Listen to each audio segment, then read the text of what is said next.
কৃষক পাৰত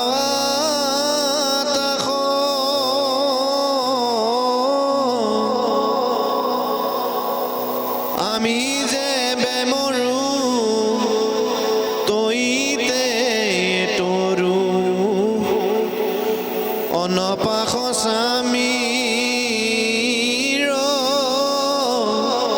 পাশ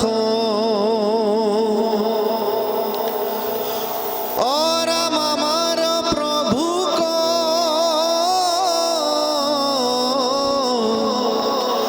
তই প্ৰখি দেখিলি থাক সৌচিস্ত্ৰ গাছে কহিও সকাল প্ৰাণৰ গোপাল কৈক লাগি গয়া আছে হে কুপৱৰ্তী তই ভাগ্যৱতী অস্বামী আছে সুতি জান যেবে কহ কৃষ্ণৰ কথা কওঁ অ আমাৰো কৰ মুকুতি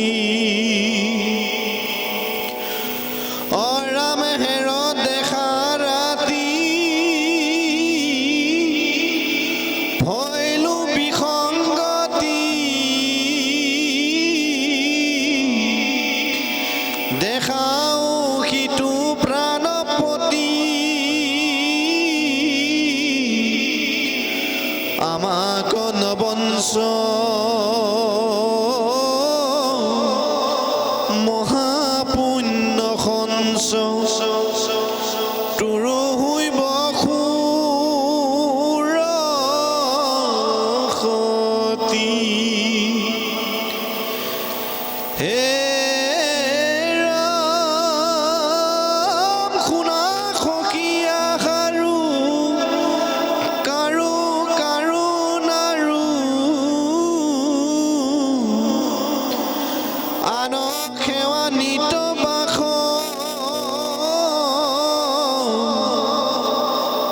আমি মৰো পুৰি তই ফুৰৌৰি কৃষ্ণ কথা জানখ হে ৰাম পৰ উপকাৰ ইহে ধৰ্ম সাৰ তাকো যে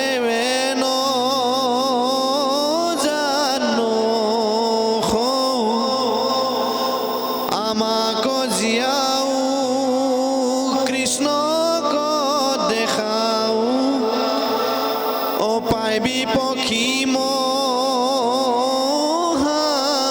মহাযশ এতিয়া কথা হ'ল এই যে গোপীসকলে এই পশু পক্ষীবিলাককো যে সুধিছে যে তোমালোকে কোৱাচোন আমাৰ কৃষ্ণ কেনি গ'ল আৰু তোমালোকে এইটো জানানে তোমালোকে আমাৰ কৃষ্ণৰ সন্ধানটো দিয়া পৰৰ উপকাৰ কৰিলে কিমান পুণ্য হয় তোমালোকে নাজানা গতিকে তোমালোকে কি কৰা আমাক কৃষ্ণৰ সন্ধানটো দিয়া গতিকে সেই গুৰুসকল সেই গোপীসকলেও সেই উপদেশটো মানিছে আমি যদি মনুষ্য হৈ পৰৰ উপকাৰ চিন্তা নকৰোঁ তেন্তে কেনেকৈ হ'ব গতিকে আমি পৰৰ উপকাৰ কৰিবলৈ যেনেকৈ নদী বন এইবিলাকে পৰৰ উপকাৰ কৰি আছে গতিকে এডাল গছে কি উপকাৰ কৰিছে গছডালে কিন্তু ছাঁ দি আছে ফল দি আছে গতিকে সেই গছডালেও পৰৰ উপকাৰ চিন্তা কৰি আছে পৰৰ উপকাৰৰ কাৰণে নদীখন বৈ আছে গতিকে সেই গোপীবিলাকে সেই সৎ চিন্তাবিলাক প্ৰকাশ কৰি কৰি কৃষ্ণক অনুসন্ধান কৰিবলৈ লাগিছিল। গতিকে সেই গুৰুসকল অনুসন্ধান এনেকুৱা এটা শব্দ, সেইটো এটা জিজ্ঞাসু মনেৰে ভাবি ল'লে আচৰিত লাগে যে অনুসন্ধান। আমি জীৱনত কিমান বেয়া কাম কৰি কৰি এতিয়া এই অৱস্থা পালোঁ, সেইটো আমি অনুসন্ধান কৰিব লাগে। যে মই জীৱনত কিমান ফাঁকি দিলোঁ, মই জীৱনত কিমান বেয়া কাম কৰিছিলোঁ, এইবিলাক আমি অনুসন্ধান কৰিব লাগে। জীৱন পথত আমি অনুসন্ধান কৰিব লাগিব। অনুসন্ধান কৰিলে উত্তৰটো ওলাব। তেতিয়া আমাৰ সেই বেয়া কামবিলাকৰ প্ৰতি ঘৃণনীয় ভাৱটো আহি তাক আমি ত্যাগ কৰি আমাৰ শুদ্ধ পথটো ল'বৰ কাৰণে শুদ্ধতাটো আমাৰ শৰীৰলৈ মানে হুৰ হুৰকৈ বব। শুদ্ধ নদীখন, সেই নদীখন যেতিয়া বব, তেতিয়া আমাৰ শৰীৰত আৰু পাপ তাপ এইবিলাক সুখ তাপবিলাক আঁতৰি যাব। গতিকে ভক্তি কৰিলে মুক্তি পায়, আৰু সেই মুক্তি পালে ভগৱন্তৰ কাষলৈ যায়। এই কথাবিলাক সদুত্তৰভাৱে আমি ল'ব লাগিব। তেতিয়াহে আমাক ভগৱন্তই কৃপাদান কৰিব। নহ'লে আমি গালো গীত গ'ল উৰিল। গতিকে আমি তেনেকুৱা হ'ব কেতিয়াও নালাগে। গতিকে বাপসকলক আজি কৈছোঁ যে আপোনালোকে সেই অনাচাৰী গোপীসকলেও কৃষ্ণক বশ কৰিব পাৰিছিল। কিয় পাৰিছিল জানেনে? কাৰণটো আমি অনাচাৰী গকুলৰে নাৰী, এই বুলি পেলাই তেওঁলোকে গীতটো গাইছিল। গতিকে আমি অনাচাৰী হয়, কিন্তু তৎসত্ত্বেও আমি কৃষ্ণক ভাল পাওঁ, আৰু কৃষ্ণ আমাৰ পতি হিচাপে পাবলৈ বিচাৰিছিলোঁ আমি, কিন্তু আমি পতি হিচাপে নাপালোঁ। গতিকে তেনেকুৱা আমাৰ লক্ষ্যবিলাক তেনেকুৱা হ'ব লাগে যে আমি ভগৱন্তক পাবৰ কাৰণে আমি ভকতি পন্থাত অৱলম্বন হৈ আমাৰ জীৱনটো সুখৰ কৰিবৰ কাৰণে আমি ভকতি কৰিলে কি টকাই পাম নেকি? নহয়। আমাৰ ভকতি কৰিলে আমি এটা মূৰত থাকিম, মানে শুদ্ধ পথত থাকিম। তেতিয়া আমালৈ সেই কৃপাৰ সাগৰজনৰ চৰণৰ পৰা কৃপাবিলাক আহিব। তেতিয়া আমি হৈ আৰু নাথাকোঁ, আৰু কৃপান্ত হোৱাৰ পিছত আৰু আমাক একোৱেই নালাগে। আৰু তেনেকুৱা কিছুমান কথা ইয়াত গোপীসকলে তেনেকৈ পৰ্যায়ক্ৰমে সুধিছে। মানে গছডালকো সুধিছেগৈ, লতা তুমি দেখিছিলা নেকি যে তোমালোকে তোমাৰ শৰীৰত লতাবিলাকে আগুৰি লৈ আছে? তে সেই লতাডালকো সুধিছেগৈ, গছডালকো সুধিছেগৈ কৃষ্ণ কোনফালে গ'ল। এয়া হ'ল অনুসন্ধান। গতিকে আমি জীৱনৰ অনুসন্ধান কৰিব লাগিব। এতিয়া ভাল জীৱন এটা কেতিয়া পাওঁ, কেতিয়া হ'ব, এইটো আমি সদায় বিচাৰিছিলোঁ। গতিকে আমাৰ লক্ষ্যটো শুদ্ধ আৰু সত্য হ'ব লাগিব, তেতিয়াহে এনেই নহ'ব। আহক হে বন্ধুকলি তই সীমাৰ পুলি অগণি জালস গাত তোৰ যেন ধনী সুললিত শুনি প্ৰভুৰ এনয় মাত অৰামেৰো কুহনাদ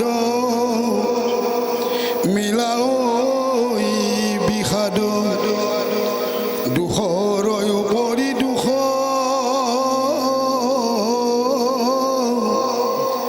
ভৈলো নাথিনী যতেক গোপিনী দেখাও নিয়া কৃষ্ণ মুখ। গতিকে কুলিজনীকো সুধিছে যে হে বন্ধু কুলি, তই সীমাৰ পুলি, তই মোৰ প্ৰভু কৃষ্ণ কেনি গ'ল তই জান? কেনেকৈ জান? মোৰ প্ৰভু ভগৱন্ত কৃষ্ণই কি ভাল পায়? কুলিৰ কুকিল মাতটো শুনি ভাল পায়। গতিকে তই নিশ্চয় জান। গতিকে তই আমাৰ কৃষ্ণ কোনফালে গ'ল আমাক দেখাই দে, আমি তোক সুধিছোঁ। গতিকে কথাখিনি গোপীসকলে কাৰুণিকভাৱে সেই কুলি চৰাইজনীকো গৈ সুধিছে। গতিকে সেই গুৰুসকল, আমি কৃষ্ণ প্ৰেমত আপ্লুত হ'বৰ কাৰণে এই কৃষ্ণ ভকতিটো, আমি কৃষ্ণক পাবৰ কাৰণে, কৃষ্ণৰ কৃপা পাবৰ কাৰণে এইটো আমি কি কৰিছোঁ? আশা কৰিছোঁ যে আমাৰ প্ৰত্যেকজন ভকতেই যাতে স্মৰণতে চিত